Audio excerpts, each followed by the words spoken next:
complimented more than those. Good morning. Hello. Thank you for joining us, everybody. Welcome to Cannes. How many of you are first-timers? I am so excited that we're kicking off with you. Thank you for coming today. I'm Laurel Rossi. I'm the Chief Marketing Officer at Infillion. We're an ad tech company. Thank you. We're an ad tech company, and you'll probably know us as the company that has products like Truex and ShopX and InStadium and Next. We are excited to be kicking off this week at Cannes with a panel around the Inclusion Cafe. And you're probably going to ask, what's the Inclusion Cafe? We got together with a lot of our partners in the industry and said that we really wanted to make this Cannes very special from an inclusion and representation standpoint. And so we worked together with lots of partners. You'll see partners for the Inclusion Cafe and TheAList in particular to put today's panel together. I'm so excited to be kicking off with this group. You can follow us, by the way, and use our hashtag, which is Infillion@Cannes. And you can follow all the content all week. I hope you all come back. Today's content is particularly special to me because in the States, it's Juneteenth. And we honor that at Infillion. And we hope that we all have an opportunity today to take a moment and think about why we're here. And we're going to kick off with a conversation with Tiffany Black, who's the Chief Content Officer at Epiphany Content and Media. Thank you, Tiffany. Thank you, panel. All right. Thank you, everybody, for coming out this morning. We're going to be talking about cultivating the future of Blackness in media. But let me start with the introductions of this very esteemed panel. So to my far right, we have Dexter Santos. He is the Vice President of Player Services at the NFL Players Association. Dexter has worked 30 years in professional sports marketing with the NFL, NBA, and Major League Baseball, with extensive experience in celebrity talent acquisition, media strategies, and brand development. Dexter has brokered hundreds of successful partnerships between major brands and athletes and continues to build profitable alliances at the intersection of sports, culture, entertainment, finance, and community nonprofits. Let's go. All right. Next up, we have Alex Kennedy. Alex is the Executive Vice President of Commercial Strategy at MyCode Media. In this role, she leads teams accountable for driving revenue, sales operations, and M&A strategy and integration efforts. Prior to MyCode, Alex spent 5 years at Twitter, first as the Global Head of Partnership Strategy and Operations, and later as Director of Client Solutions focused on retail and travel companies. Prior to Twitter, Alex spent nearly a decade at Under Armour in a variety of roles that shaped how Under Armour approached their digital strategy. Next up, and this person has a special place in my heart, Joe Nickson is the Creative Chief Officer at ConCreates. Pure strategist, charismatic, and creative genius isn't something you normally would talk about when you talk about a bank robber. But in the case of Joe, a South Central LA native, his ability to turn media nightmares into marketing miracles allowed him to turn his life around. Growing up in the home of a logistics expert and a caregiver, Joe developed skills that took him places he could have never imagined at the age of 25, which is federal prison. But on June 6, 2005, he was sentenced to 20 years in prison for having robbed 27 banks. But while in prison, he met Vincent Bragg, who helped him to see the potential of his skills in the agency space, and there they formed ConCreates. So after over 17 years, Joe has transitioned from navigating relationships inside to finessing marketing tactics on the outside. And Joe, I don't know if you remember this, the reason why you have a special place in my heart is because I'm the child of a formerly incarcerated person as well. So you can definitely turn your life around, and your family can have a positive legacy going forward. So that's why you know you have a special place with me. And last but not least on this incredible panel is Marissa Nance, who is also one of my mentors. During more than 30 years in advertising, Marissa Nance has invested into her very own special personal quest, which is driving representation in the industry's workforce and work. She creates pathways for BIPOC communities to have a seat at the table.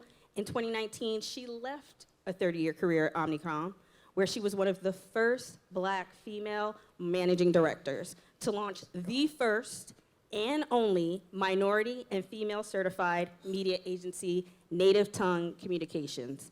Built on her decades of success, Native Tongue Communications is the place where Marissa and her team can now advocate for clients that have included Amazon, Nike, Microsoft, McDonald's, just to name a few, but not to name them all. She serves as protector, advisor, and champion for countless women and BIPOC people, all through the lens of media, branded content, DE&I, and marketing communications. Thank you, Marissa. She sounds very cool. I'd like to meet her. I'd like to meet her. Can someone get me an introduction? And last but not least, you have me, your moderator. Hello again, my name is Tiffany Black. I'm the Chief Communications Officer and Content Lead for Epiphany Content and Media. Prior to that, I was at Google Cloud as the head of global social media. I've been a marketer and journalist for over 20 years, so I'm super excited to lead this panel. So let's get things started. I want to set the baseline for what we're going to be talking about. So we're going to go to church for a minute. Let's all touch and agree that in the year of our Lord 2023, in this month of Pride and Black Music Month, on this Juneteenth day, that Blackness is not a monolith. There is more than one way to be Black. Let me repeat that. There is more than one way to be Black. We need to acknowledge and embrace the diversity within the Black community and recognize that there's not a singular or monolithic Black experience. Black creators, artists, athletes, and celebrities have played a pivotal role in shaping and defining cultural trends, driving innovation and creativity in various industries, including fashion, music, film, arts, sport, entertainment, and more. Black athletes, celebrities, and creators are becoming media brands. They are defining their voice and controlling the narrative via podcasts, video, social media, and more. We are the trendsetters, defining cool and pushing into new mediums. So again, we're going to expand upon that today. So first question I have for the panel, and actually, Marissa, I'm going to ask you to answer it first. In what ways can media content and storytelling reflect the multifaceted aspects of Blackness, including the intersections of race, ethnicity, gender, sexuality, our socioeconomic backgrounds, so that we can promote a more inclusive and accurate portrayal of the Black community? All right, well, can I start, Can? I'm going to be a little combative, perhaps. Yes, amen. And I'm going to say, we should not. Because sometimes you're doing too much. And in doing too much, you lose where you were headed in the first place. So while all of those things are extraordinarily important, what I would advise is we've got to really begin to center ourselves on a pure mission. And once we begin to take that journey, that pathway toward that pure mission, then those things, those additional things, those points of intersectionality will come naturally. They'll come organically. It's that focus, right? It's that fierce focus in terms of the mindset and where you want to go and where you want to land. And then all those other things, I think, very organically will begin to uplift and support that. So I love all those things you said, but I'm going to say let's begin to focus in on where we want to go, who we want to be, and let those other things come in naturally around it. Joe, I'm going to throw to you because I think you might have a slightly different perspective. Just a tidbit. It's just like, I believe in those ways, continue to have the uncomfortable conversations. And when we have those uncomfortable conversations, I'll give you an example. I did maybe 6 years, and the neighbor on the side of me, he was a white supremacist. Never spoke to him. He had so many offensive tattoos on him. It was just a thing. Well, one day, I know his visit was coming, and what would happen, he didn't make up his bed, and when they do inspection, they'll tear the whole unit up and they'll stop the visits. And I took it upon myself to enter his cell and made his bed. And from that thing alone, we've had candid conversation. He's still one of my dear friends right now. So when you have these uncomfortable conversations that you will probably never, ever talk to a white supremacist, ever in life. You know what I'm saying? But I guarantee you, if you do, there's going to be a common denominator, and that's you're human. And I focus on that instead of the differences. So I'm glad you mentioned introducing a common denominator. And that's what I think media does. Media introduces a narrative and a way of life and exposes people to things that they may not otherwise be exposed to in their everyday life. And that is why I think creative and film and artistry is so important for Black media, because it can change the way we are perceived. And, you know, shows like, well, I'm a Shondaland fan, so just period. But like, you know, shows like that where you have Black people in positions of power and leadership and as objects of desire, all of these ways that traditionally the media did not portray us, it is so important. But there's one other piece to it. So like the media or the creative is one part of it and hella important. However, where that media lives is also critical. Because obviously when I see a beautiful creative that, you know, speaks to me as a strong Black woman, just out there, that's one thing. But when I see that same piece of creative targeting me or talking to me on a website that I know is focused on Black women, that hits differently. And that is where kind of the creative and then the media piece comes into play to help change the narrative. I'm going to look at this from more of a selfish lens. Obviously, I've worked in sports 30 years. I've had the privilege of working with guys in the NBA across the spectrum. And the things that we fight against is the sensationalism of things that sort of put athletes in a bad light. But at the same time, we have hundreds of players that's making impact, that are doing things across the country that don't get placed. And I'm so happy that the passion points for these players don't allow them to stop because things aren't covered. You know, we're always trying to get attention on what these guys are doing, and hopes that they're impacting causes and impacting the community. So for me, it's about, you know, let's not focus on the things that are sensationalized, but let's focus on the things that really are making a difference and sort of create that caravan to kind of carry that forward. So before we get into the future of media, let's talk about the present. How can the media industry better support and amplify Black voices today in our current landscape? Wait, one more time. You know I got all distracted. You dropped I know, Joe, you're throwing everybody off. Trying to throw me off my game. How dare you? How dare you? I try to throw you off. It's not going to happen. You know I'm tight, man. I'm tight. 30 years, she got it down. I got It was this. science. I got this. You tried me, though. Congrats. Good for you. Basically, what can the media do today to support more Black voices, creators, authentic content for us versus before we get into the future? What can be done today? Marissa has a thought, so does Alex. So I am loving the fact that we talked a little bit about this, right? The channel. And I love that we as a people have begun to embrace and create our own channels. And in doing that, we have been able to amplify our voices and our authentic selves, because I'm not going to waver. That's where we began. I said, focus on your true and authentic mission. And that's what's most successful, right? So we have so many creators today who understand where their audience is and what their audience wants to know. And in creating for and about their audience in a way that builds that mutual bridge, that connection, today, I think that's working, and it's building. Do I think it's sustainable? I don't know. I don't know. And so we can talk about tech and what we need to do in tech and how we need to get ahead of that curve next. But I think today we're treading water. Alex, thoughts?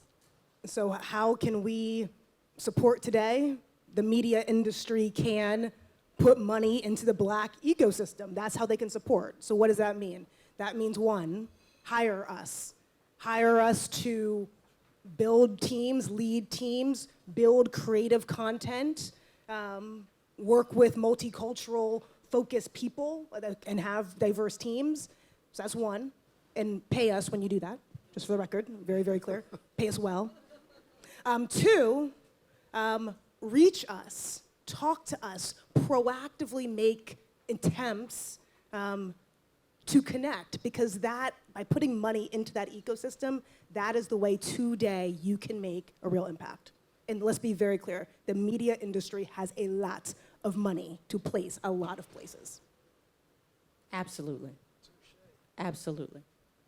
Joe, Derek, Dexter, anything you want to No, add? I would just, echo the comments here, and I think it's very important to be authentic in terms of what you're covering, and then also the aspect of putting money in the areas to kind of focus on those aspects of black media as well. And please acknowledge, when we are working in this space, we do oftentimes get the black budget, and everybody knows there's a difference in that black budget. And please bring that to attention. I'm gonna do dope shit, but just give me a little bit more shit. You killing me, give me some dope money. So let's get into the future now. So in what ways have advancements And let me just say, because you're going to make them dope money with your dope shit. Yeah. Let's say the most important Because it is thing here. award season. and Google You're going to us. make Yeah. them more money, and they're going to keep that. That part. Yeah, and That's- let me say one thing to Joe's comment. When I was in the NBA, it was all about checking the box. And sometimes when you're just checking the box, you're doing the absolute minimum just to say, we've checked the box. And I think that's something that's got to cease. All right, so it's time to get into the future then. So in what ways have advancements in technology like AI and digital platforms like TikTok created new opportunities for black content creators and media professionals, and what could potentially be next? Oh my goodness, excuse me. First of all, this TikTok thing, I'm talking about, there is no such thing as irrelevant anymore. Bobby Brown starts to stream, whatever it starts to stream off of a dance in a hot moment. You have all of our favorite 90s artists right now on tour because of TikTok. Feuding and on tour, right? Can I kiki, right? Isn't there a Babyface Anita Baker Come on. feud going They on? beefing. I know, having a whole They beef on beefing. Twitter. They Beef on beefing. Twitter. They beefing. On the Twitter. But things like that, that's how I feel about that. There are no limits. Look what we're doing with AI right now. I don't even listen to regular music now. You know what I listen to? I listen to Tupac with Drake's songs. So imagine Tupac's voice. Started from the bottom, now I'm here. This is amazing. It's amazing. Rap some more for us. Yeah. You gonna do a whole medley for us? I do want to make sure that we're thinking about this in terms of sustainability. And we're talking about media and content today, but we would be remiss if we didn't talk about technology and engineering and programming, because we talk about things like AI and the technology behind it, but in the end, it's built by someone. How it becomes itself over and over and over again once it's built, but it's birthed somewhere. And the people that are birthing this today don't look and sound like us. And so that AI has been found, there's studies, I'm not speaking out of turn, is biased. It's biased. And that makes sense, because if I don't know anything about this world, I can't build it into the technology I just created. And so we gotta be really careful. It's very dangerous. And so as we think about that, one of the things that I try to balance is making sure that we're funding and encouraging young people of color and allies in engineering and programming and technology. And I think it's incumbent upon us to balance that as we're thinking about the content and the fun and the dancing and the challenges. There's also, let's get in there and let's get the programmers and the algorithms and let's get those scales balanced so that we have the opportunity for at least, and I'm gonna use a sports fair, maybe a fair playing field. I think you're absolutely right, because let's just be very clear. Even with the best tech, there's the virtuous kind of goal that's intended to be, and then there's always a darker, nefarious side of it. And you need to be able to balance both, and it's tech leaders' responsibilities to put the policies and processes in place so that people are protected. So that is absolutely right. I will also highlight, though, I am obsessed with emerging tech for Black creators. And the reason why is because it is democratizing access. It is allowing the creativity and the vibes and the culture that has always existed to have a platform that can be monetized. And I love giving people that access. I love the fact that people have a voice and can create their platforms. And that is so exciting to me. And I agree. I just want to make sure it's not a setup. Yeah. I just want to make sure it's not a setup. We're being given a short-term opportunity for growth, and that short-term opportunity for growth is very short-term for us, long-term for the people who own it. That's why it has to work. Right? Yeah. So then long-term for the people who own it, and that's because we don't understand and own that tech behind it. So yes, there's a lot of short-term opportunity. I'm just encouraging us, let's think long-term and behind it so that we can benefit and we can monetize truly. What did he say? There's rich and there's wealthy. Yeah. I want everyone in this room to be wealthy. That's my wish for you all. Me Thank too. you. Blessed is the name of the Lord. Thank you. Except you, because you tried to throw me off my game. Come on now. So Dexter, Yeah. from a athlete perspective, how are they thinking about, and what are you talking about when it comes to the future of technology and like AI and things like that for the media brands that a lot of these athletes are creating for themselves? Well, for us, I'd say 99% of the partners that we work with, I tell players all the time, if you do not have a social profile, you will not be utilized. I mean, there's no brand that's working with players. You got to bring your social with you. Now, the one thing that I kind of have a little bit of, how can I say it, disdain for is likes, right? We all are searching for likes, even when we ourselves put stuff on the social media platforms. But, you know, we encourage guys to set up studios in their homes, to take advantage of this, to be the first to kind of step onto these platforms. Our biggest challenge is getting folks that's not familiar with technology to get comfortable with it, because a lot of people aren't comfortable with technology. But again, you've got to have that in your mix if you want to work with partners. And I'm happy to say that our players get it, and they all have started to build these studios at home. And it's really, we can really see the impact of what that's having in terms of opportunities for them. So let's talk a little bit about some successful examples of initiatives or campaigns that you've seen that really have promoted Black voices, creators, athletes. What are some good examples that have been done or even are existing in the market right now? So I'll start with one that my code was very integral in creating, and that was Home Depot's HBCU campaign last year. And I know they're continuing it this year. The premise of the campaign was talking about the importance, this is their back to school campaign, talking about the importance of legacy and HBCUs into the market for Black people and creating this concept of Black excellence and passing it down. And I thought that was such an impactful campaign because naturally you go to the Home Depot as you are trying to prepare for your college dorm room, but creating it to Black excellence and Black education. Those are intangibles that go beyond just what you're selling at the Home Depot, but making this connection to the Black experience in a really compelling and authentic way. And I'd also probably say I don't know if any of you have seen the Modelo's commercial spots, and I think they really have hit home with the voice and the culture of the spots that they've created, and I think it's really resonated, which is why you've seen their response in terms of the response of consumers with that brand. They've done a tremendous job with infusing that cultural voice, that authentic voice in terms of their spots. I may need a little help. I think maybe Uncle Jimmy, it was maybe 2 years ago when we were doing the one club judging, and I came across this one piece. It was, I think it was RZA from the Wu-Tang Clan, and they had found out that from our childhood that the ice cream song was racist. And after they found a story about it, they actually rewrote the song. And I thought that was so dope from a cultural perspective. That had me excited, that piece of work. That was it. What about some examples of things you've worked on? Because I know you've had a few campaigns. Oh, I think I just won a couple of Cleos, or what is those awards for Tellies? We just did something like that. No, we just Like all the industry awards. So many awards, he can't remember them all. It's like, there's so many. So many awards. Swimming in awards. I love that for He's you. bathing in awards. No, we just, our piece that we did with United Airlines around Juneteenth. It was dope how the creative came apart. We actually got an all black flight crew. We had 100 aviation students who've Saw never that. flew before.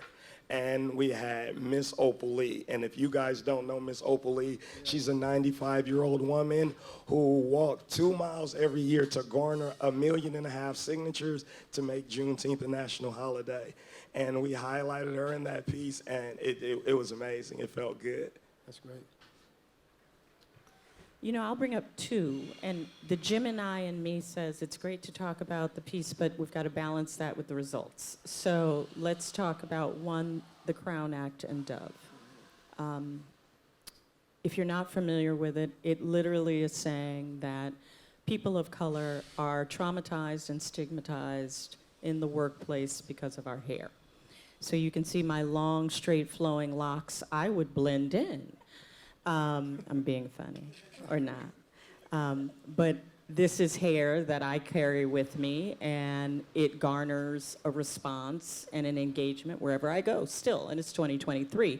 And there are studies upon studies upon studies that say this means that I can't move ahead professionally, that I can't make as much money.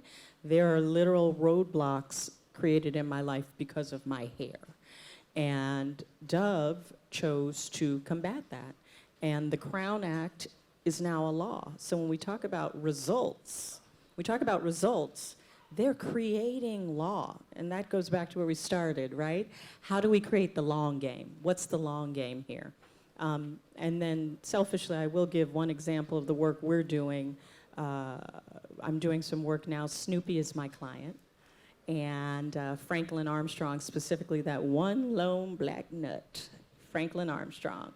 And what we understood was out of all animators, less than 2% are black. And so what that means is young children who watch animation don't see themselves, or at least don't see themselves in an authentic and real way. Again, goes back to where we started. So let's help create a pathway so that black people can become animators and illustrators, more than 2%, and these kids can see themselves and find that sense of pride. And so with Peanuts Worldwide, we've created not scholarship, but endowments at Hampton University and HU, Howard University. HU. You know. And we have already seen in under 24 months a double-digit increase in interest and people switching their major. That's impact and that's results.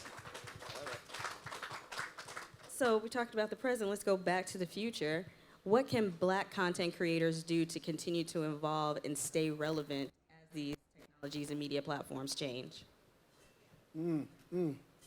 I keep going back to the authenticity of what you're putting out there. You've got to ensure that what you're actually capturing is representative of the audience or the community that you're targeting. And so that's one of the main things that I see. I also see a situation where you have creators and there's opportunities to collaborate. And there's tremendous opportunity to collaborate with, again, I'm speaking more from a personal standpoint because I'm representing 2,000 guys.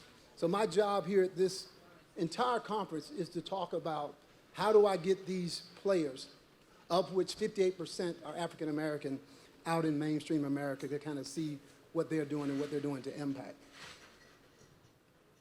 So I think many creators, the ones that are currently successful, they're successful for a few reasons. One, they're incredibly authentic with their message. They know who they are and they communicate it brilliantly.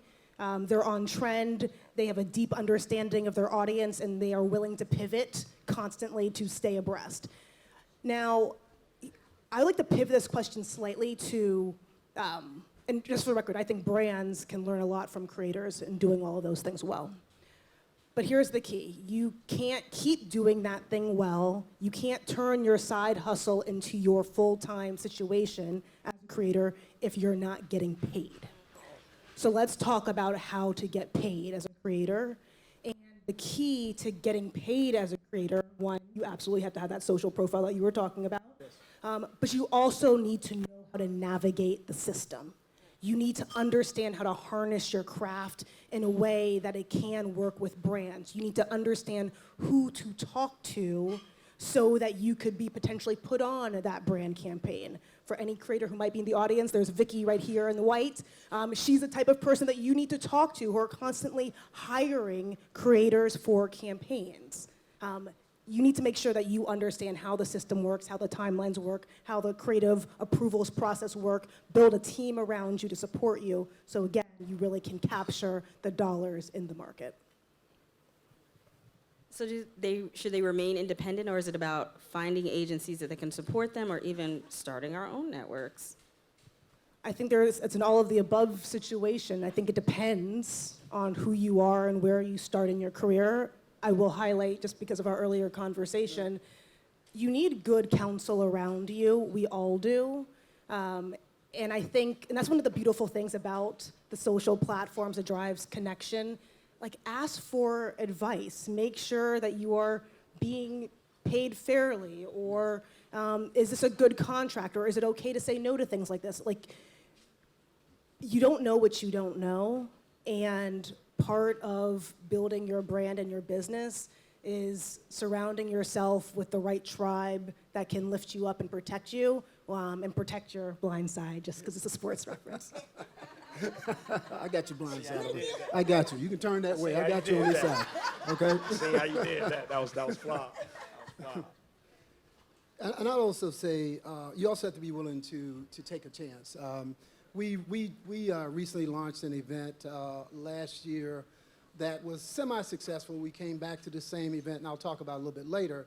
And we were looking for content folks to come out and cover this. Now, of course, this was a pilot program. We didn't really have a lot of money. I'm with the union, not the NFL. And so we had a company contact us.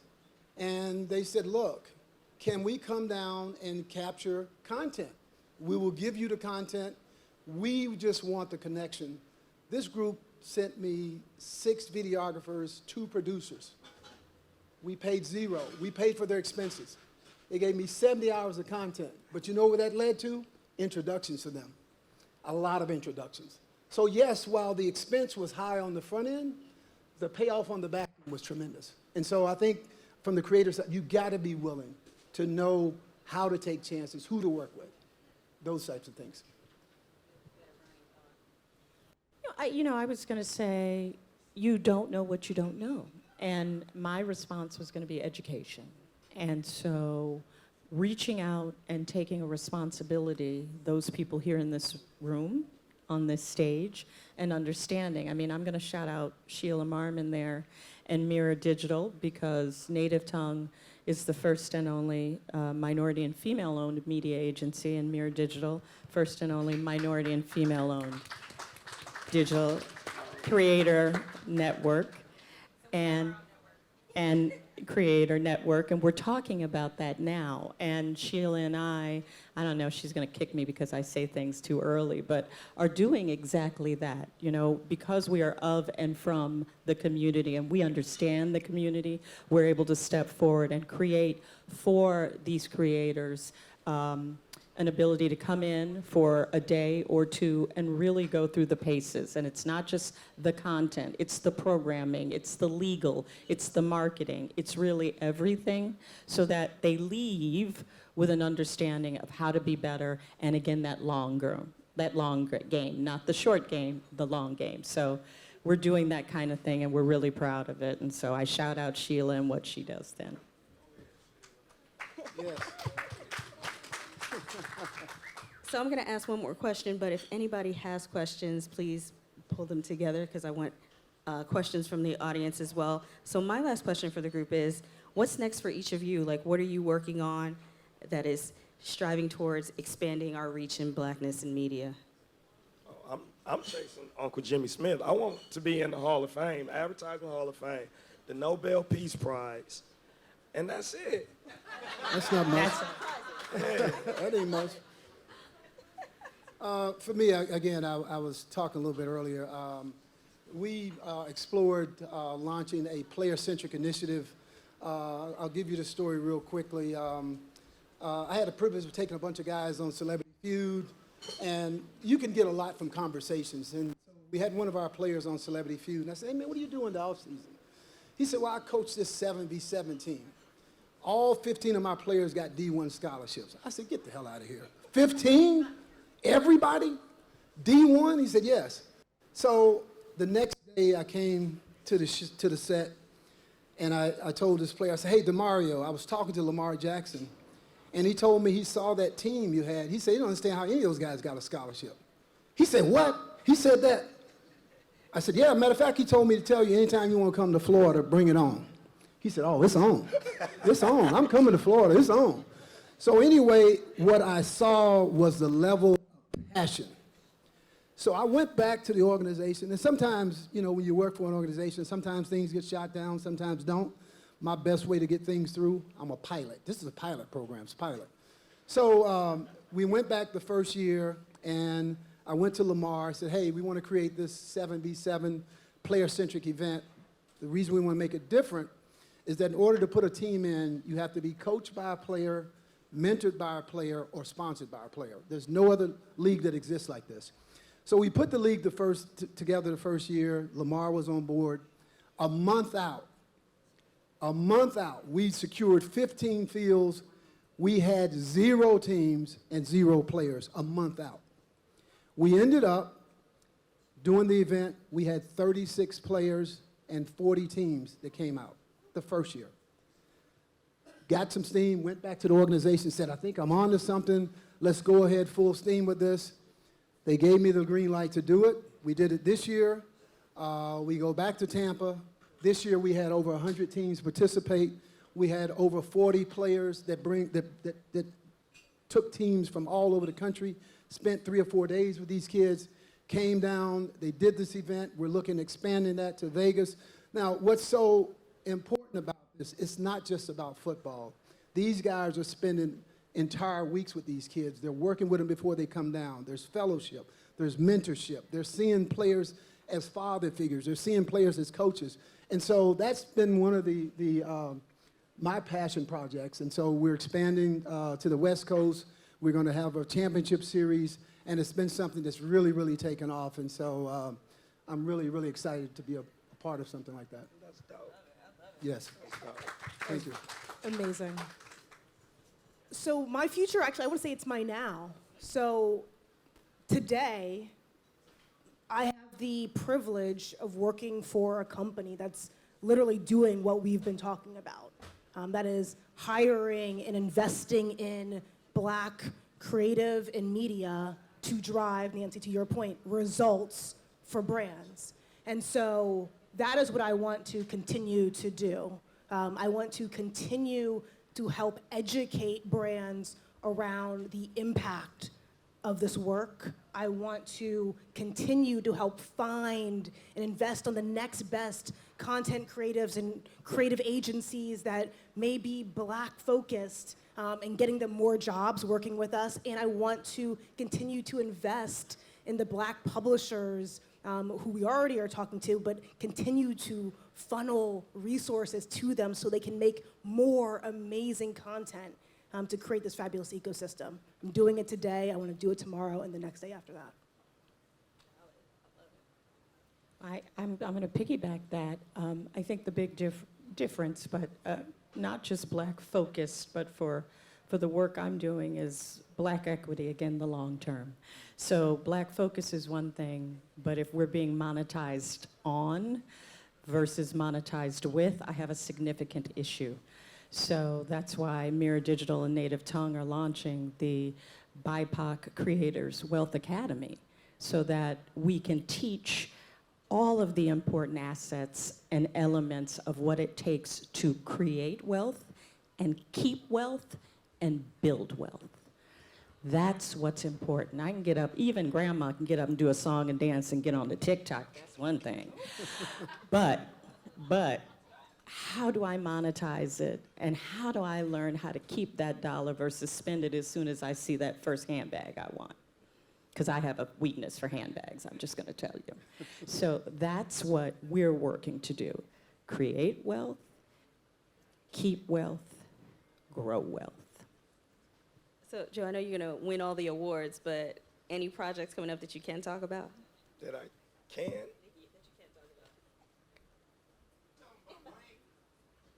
don't know if I could. Can we talk about that? Yeah. Okay. So we are in developmental stages. We're going to be one of the first ad agencies that has a television show, and it's called Students of the Game. And what we do is we go around the country finding dope black brands, and we do what we do for the United Airlines and the Metas and the other people. And it's just going to be amazing. It shows you guys like that we're kind of your favorite influencer's favorite influencer. And it's going to be dope. If you guys want to see something where you have a little bit of Mad Men, put a little bit of Boys in the Hood and Entourage, watch this. You guys are going to be highly entertained. I'm watching. I'm already intrigued. I want to see a preview. Any questions in the audience? Because not, I can keep going on that. Oh, Jimmy, yes. Mike coming. Everything y'all said. Oh, excuse me. Thank you. Everything you all said. Dope on the rope, as I like to say. And Marissa, for instance, we were talking about AR, VR glasses 2010, 2009. You trying to tell people how old I am? Is I'm this, sorry. come on now. I'm sorry. Come on now. Well, you were just in grade school. When then, I we was were an talking about it. intern, when I was a college intern. Right, Yes, right, yes, okay. right. And that goes towards what you were saying about ownership and long game and all that kind of stuff. Couldn't sell it. Lo and behold, here comes all these other cats, Vision Pro and so on and so forth.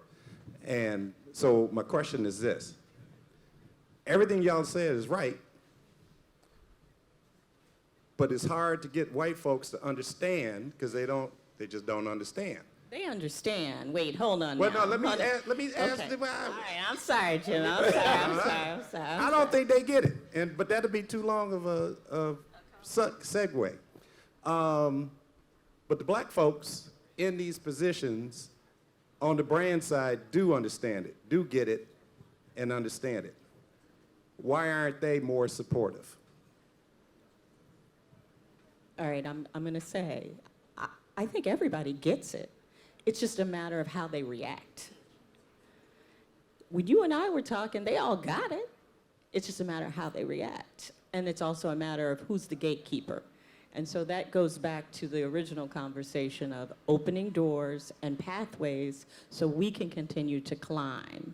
Because if we're not gatekeepers, there's issues. I mean, I had a really hard first quarter. I got two calls, and they were both the same thing. One person I appreciated because he told me the truth. He was a non-Hispanic white man, and he called me and he said, you know that contract we just signed? I'm not going to do that. And I said, wait, you mean the legally binding document you're not going to pay me for? He said, yes. And I said, is something wrong? Is our work? He said, no, we love your work. We may use it later. I said, so you're telling me you don't want to give me a contract, you don't want to pay me, but you're going to take my idea. Can I ask you why you don't want to work with me? And he said, well, Black Lives Matter really isn't as prominent anymore, and we're heading into a recession. And so I have to balance my books, and you're going to be my first cut. He was very clear. Black lives don't matter. So how do we get to be gatekeepers because we understand whose lives matter and whose lives don't? And it's opening those doors so that we don't get those kinds of calls. It's really pushing forward that way because we're going to keep getting that wall. Yeah, and I'd also say it's about who brings you to the party, right? You know, I've had the ability to run, advertising for sports teams, and oftentimes you have to paint the picture completely. Sometimes you can throw out a concept and people get it, but sometimes you have to give me the whole concept, or you have to have a friend inside. Everybody's got to have an inside man. But I think there's a balance between amplifying something and whether or not it's going to sell product for me. And I think, nobody wants to try to put their job on the line for maybe it might work, maybe I'm trying to hit something. That's why the check box works so well. I'm just checking the box. But if I'm going to invest in you, I've got to know that it's going to be results. I've got to know that it's going to generate the type of return that, that I have. And oftentimes, I don't think that the folks that are the gatekeepers, unless you're painting the complete picture, I don't think they do get it. That's just my perspective. All right, well, this conversation can go on all day, but we have so much more to do at Cannes. So I want to thank everybody for kicking off Juneteenth and Cannes with us today at the Infillion Garden. And please check out TheAList. We are going to be having continuous program here in partnership with the Infillion Garden. Thank you. Can we hear it for Tiffany? Thank you, Can we hear it for Let's Tiffany? go. Moderating first up, Cannes Day Amazing. 1 breakfast. Let's go, Tiff! No. Let's get it. Thank you so much, Dexter, Alex, Joe, Marissa, and of course, Tiffany. This has been an amazing conversation. One of the things that I just want to say before we leave each other for the rest of this crazy week, hopefully, please come back and be here all week. Most important, in this very slick industry, thank you for reminding us to be authentic, because that is what sells. Thank you for setting the tone for the week and making sure that we are all here for each other, and I really appreciate your being here. Thank you. Thank you.